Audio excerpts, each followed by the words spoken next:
Rekan-rekan, kembali bersama saya Regina Anastasia dalam video Course Data Analytics in Accounting and Finance.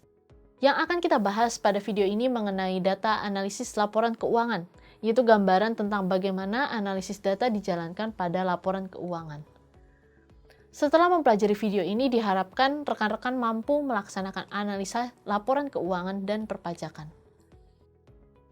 Tujuan utama analisis keuangan deskriptif adalah meringkas kinerja masa lalu dan menjawab pertanyaan tentang apa yang telah terjadi.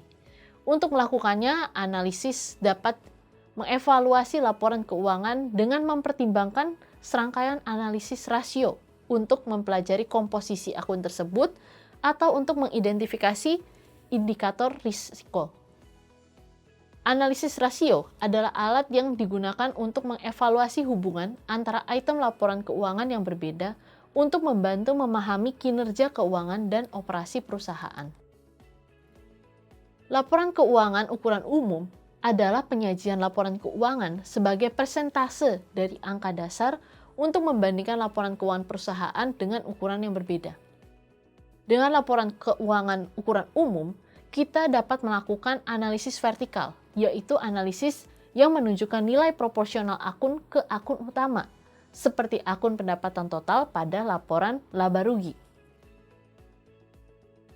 Untuk indikator kesehatan keuangan, ada 4 jenis rasio utama, yaitu rasio likuiditas, aktivitas, solvabilitas, dan profitabilitas. Dalam praktiknya, rasio ini mungkin sedikit berbeda, bergantung pada akun mana yang diputuskan pengguna untuk disertakan atau dikecualikan. Likuiditas adalah kemampuan untuk memenuhi kewajiban jangka pendek perusahaan dengan menggunakan aset yang paling mudah dikonversi menjadi uang tunai. Rasio likuiditas membantu menentukan kemampuan perusahaan untuk memenuhi kewajiban jangka pendeknya saja.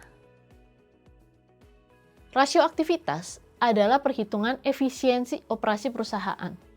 Efisiensi operasi sering ditangkap dengan menggunakan rasio perputaran yang mencerminkan arus aset.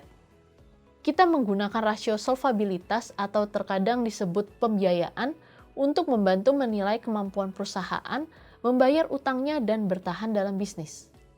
Sedangkan rasio profitabilitas adalah perhitungan umum saat menilai perusahaan. Rasio ini digunakan untuk memberikan informasi tentang profitabilitas perusahaan dan prospeknya di masa depan.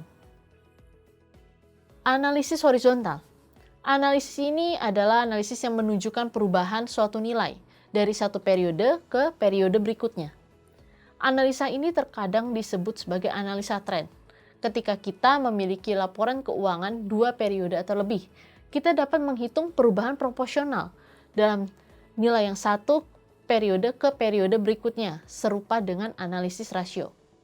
Saat kita menghitung tren selama periode waktu yang relatif besar terhadap 1 tahun tertentu, kita dapat membuat indeks. Indeks ini adalah metrik yang menunjukkan berapa banyak perubahan pada tahun berikutnya dengan mengacu pada tahun tertentu. Demikian materi mengenai analisis laporan keuangan. Semoga rekan-rekan mendapatkan gambaran proses analisis data pada laporan keuangan secara umum.